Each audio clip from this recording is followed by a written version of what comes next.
A very cheerful morning to you all, my dear students. Today I am once again here in front of you with a new class and with a new chapter. Today, first of all, I would like to know from you students that do you like guests at your home? Do you enjoy when they come to your place? And how do you treat them?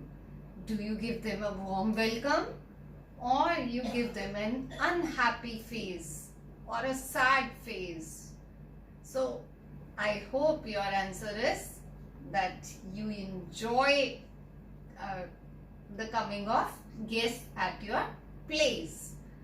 And it's a common tradition in India that we people give a warm welcome to the guests whosoever comes to our place. And we must do that, isn't it?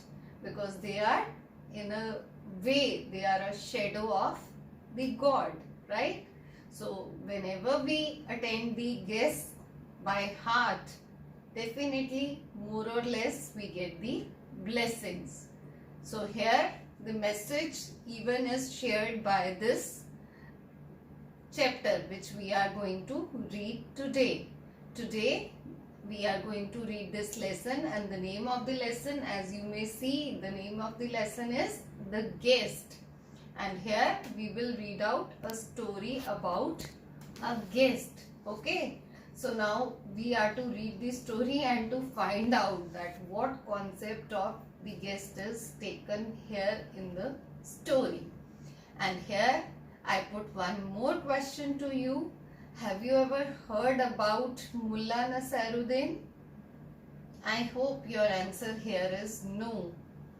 Very rare of you have heard about it, but usually, he is not that much common name in today's life actually. So earlier he had been very famous, but these days, today's young generation like you don't know about him much. So the thing is this, that here it is the story about Mullah Naseeruddin, who was a very wise man, who was quite intelligent. So we will read out this story about him, and the title, as I have already told, is The Guest. So now let's see how this story is related to him in case of being a guest. Let's start up with the story. Naseeruddin is a legendary character who appears in many Central Asian folk tales. You know what are the folk tales? Folk tales are the stories related to the culture, related to the heritage, right? So here we are getting to know that Naseeruddin is a quite famous person who belonged to Central Asia, and in the stories of the culture he appears very much. He solves life's problem with a mixture of foolishness, wit and wisdom. So here what we are getting to know about him, that he solves all the problems. How? With the foolishness. And how one can solve the problem with foolishness? That's so strange for me. Isn't it strange for you? So we are to check that how this person solves the problems with his foolishness. But definitely he is quite intelligent, as it's the words used for him, the adjectives used for him are wit and wisdom.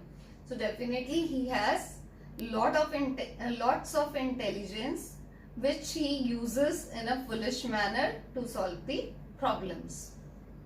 Mullah Naseeruddin was a wise man. When he spoke, people listened, and so he chose his words and actions as carefully as kings choose their generals. So now what he says, he is quite intelligent, and then whatever he says, whatever he speaks, everybody pays attention to him. Everybody observes him. And then moreover, he always makes good choice of the words. Definitely, that's why the people are listening to him. As in, he puts more attention to choose his words, as in the someone chooses army general for him. One day, a rich man invited the mullah to a feast at his house. I would be honored, Mullah Sahib, said he, if you would grace us with your presence tomorrow night. So as he was quite wise, people admired him. So that is why a rich man is inviting him to his place the day after for a dinner. So now let's see what happens, and he is showing that he would be quite obliged with his presence. I will come, agreed Mullah Nasiruddin, tomorrow night. So he accepts the invitation here. The following night, the mullah threw on his shabbiest and most comfortable clothes. It is a bit chilly, he said, and added an old black coat. So now here, what is happening? The following night, the day after, he is getting ready for the dinner at that rich man's place. So now he was feeling cold that day. So now he thought of wearing his old black coat. What does this shabbiest means? What is torn or tattered or not in a good condition, right? So, but he felt quite comfortable in those clothes. And as due to the chilling winter, he thought that he would go wearing that clothes only, okay? The edges of its shirt sleeves were frayed. The holes in its elbows were patched with swatches torn from old flour sacks. On his feet, Mullah Nasiruddin slipped a pair of ragged sandals. So now see, he is going to a dinner party at a rich man's place, and what kind of clothes he is wearing? He is wearing the clothes of of the shirt whose sleeves are quite frayed, that is torn, that is those are those have a lot of holes. And then what is there? Those sleeves are patched with some pieces of flour sacks. Flour sacks in which you get the wheat flour. That sack, you must have been knowing about these sacks. What are those jute bags kind of, which you use for your sack race even. So from those sacks, the patches were taken off, the pieces were taken off and stitched on the holes, right? And then what kind of sandals he was wearing? His sandals even were torn, were not in good condition. And then what else? And he is moving to a rich man's place. What else? Nothing else here. Let's read out the next paragraph. When darkness fell, he arrived at the rich man's doorstep. A servant opened the door. What do you want, old man? The servant demanded. So now, as in the night is about to follow because of the chilling day, definitely the darkness has come bit earlier. So now he has started for the dinner party to the rich man's place.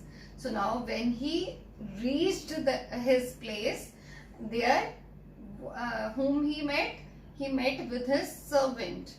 The door was opened by him, and then he was quite surprised to see such a man at his rich owner's place. So now the servant even is confused that why this kind of old man is there at his master's place who is quite rich.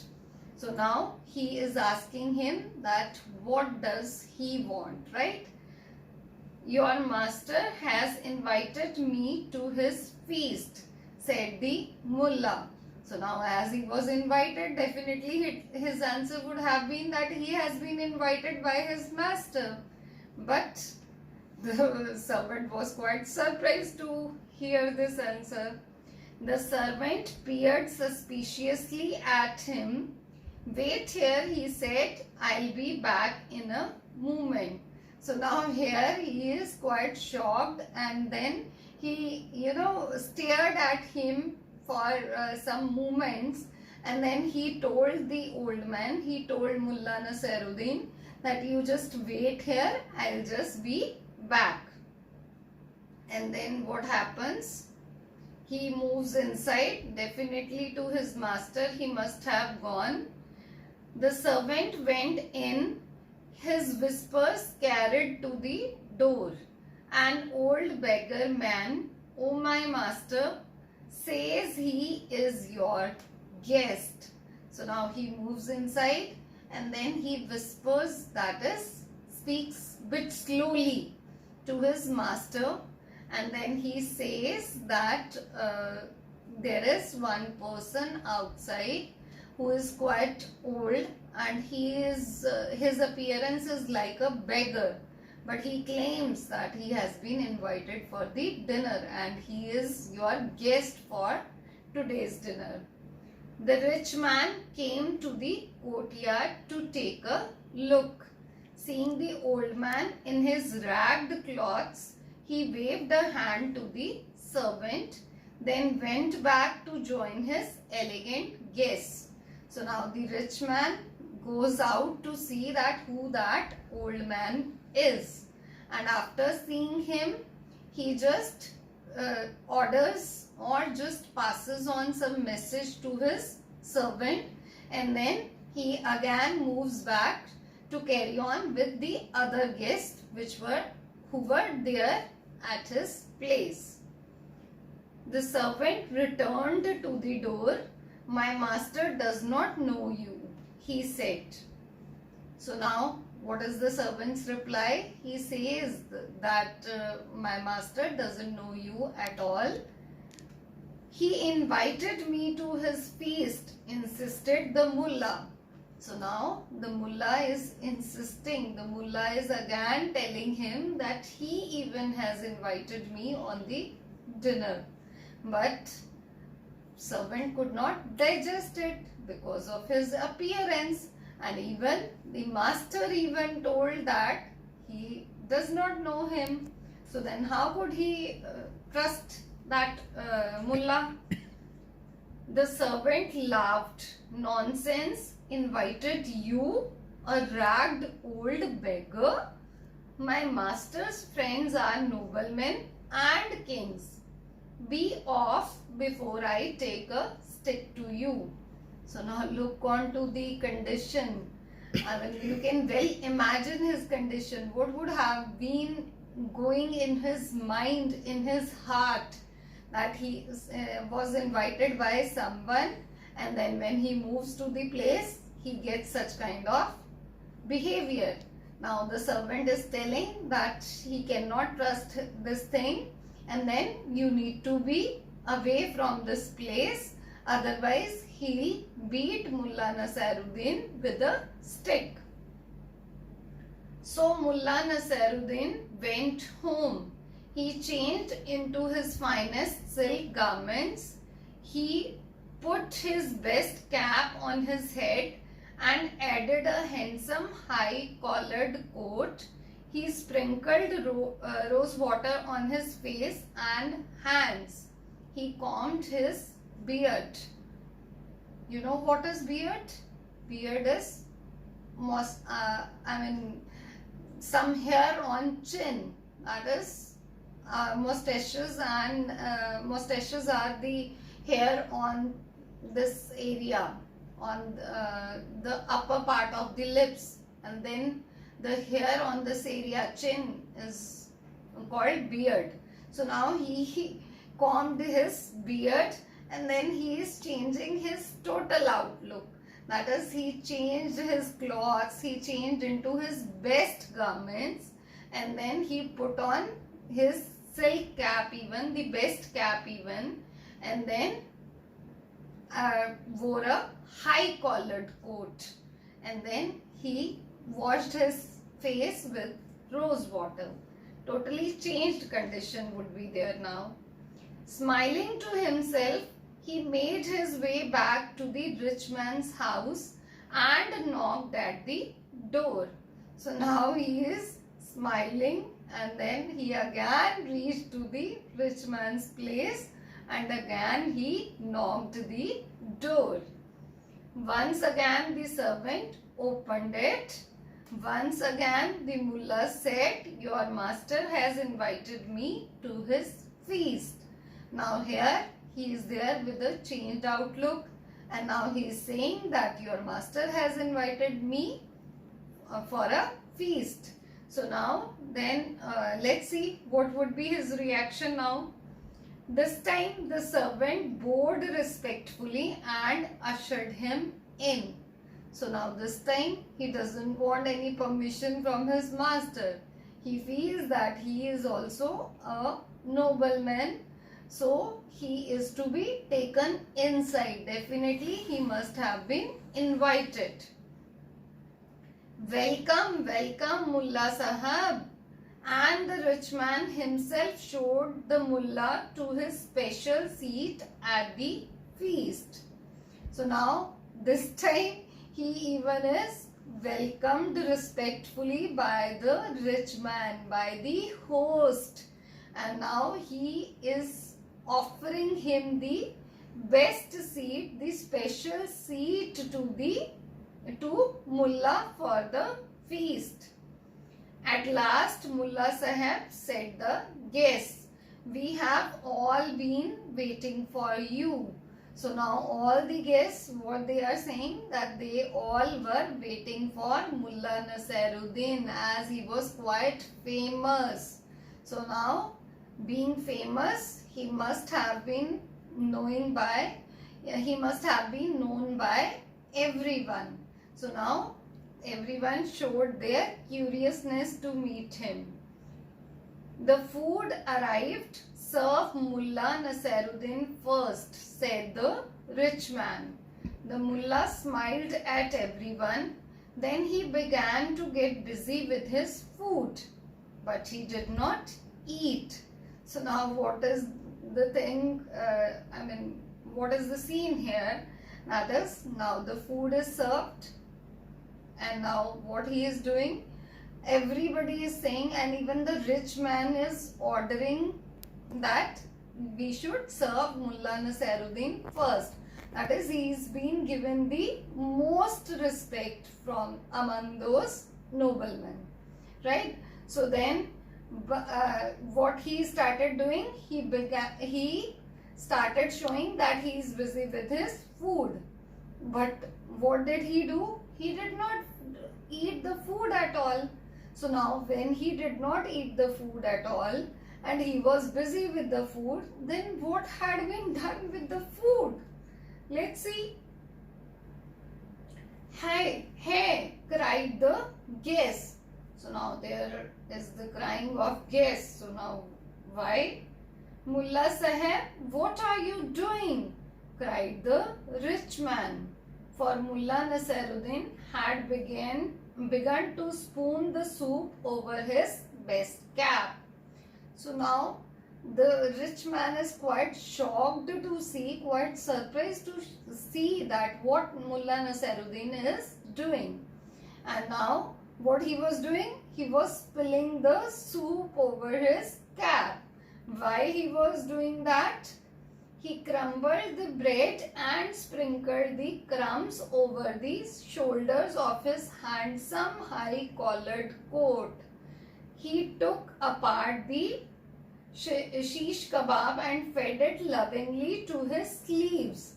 So now what he is doing? He again took some bread crumbs and then sprinkled the crumbs over the shoulders. Bread crumbs, which are used for putting into the soup. And now he has spoiled his high collared coat with those bread crumbs.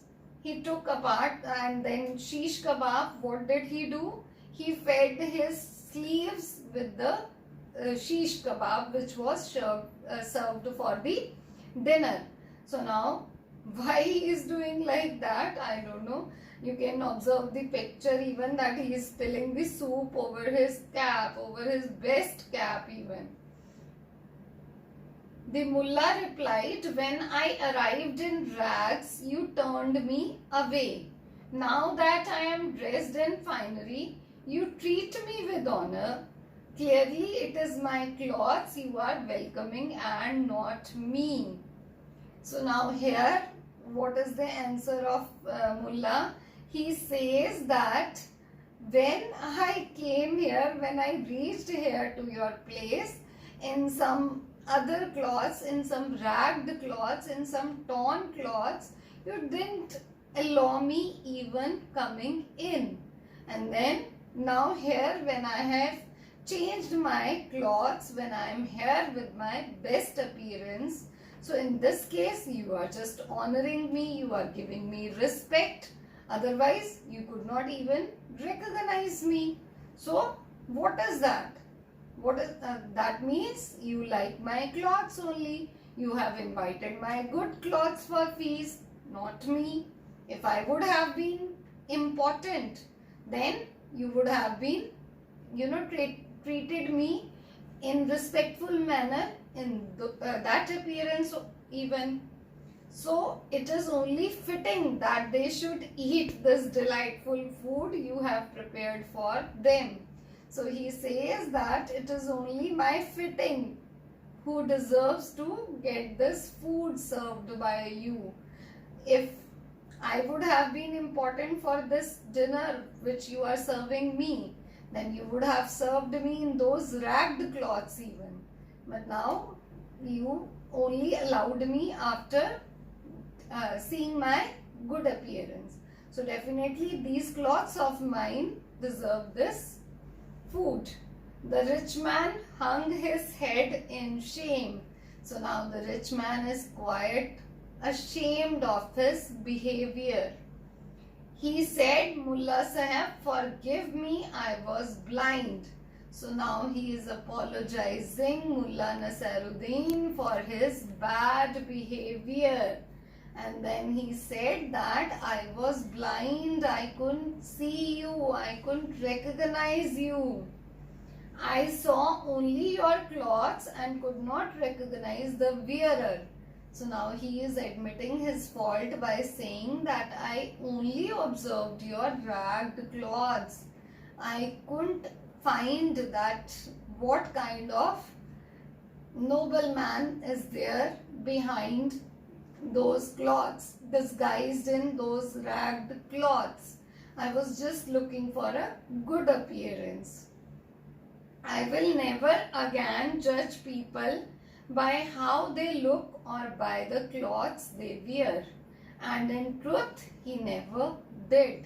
So now he commits that he will not at all judge the people by their appearance, by their clothes, by their fittings. He will just judge themselves with their personalities, with their wisdom, right? And then truly speaking, that person, that rich man who invited Mullah Naseeruddin for the feast never ever judged the people on their appearance. He always tried to judge the people by their wisdom. Message we got from this story is that we should always welcome the guests and we should not treat them in bad manner by looking onto their appearance. We should not believe in show-offs. Thank you for today's class. We'll do the exercises in the next video. Thank you.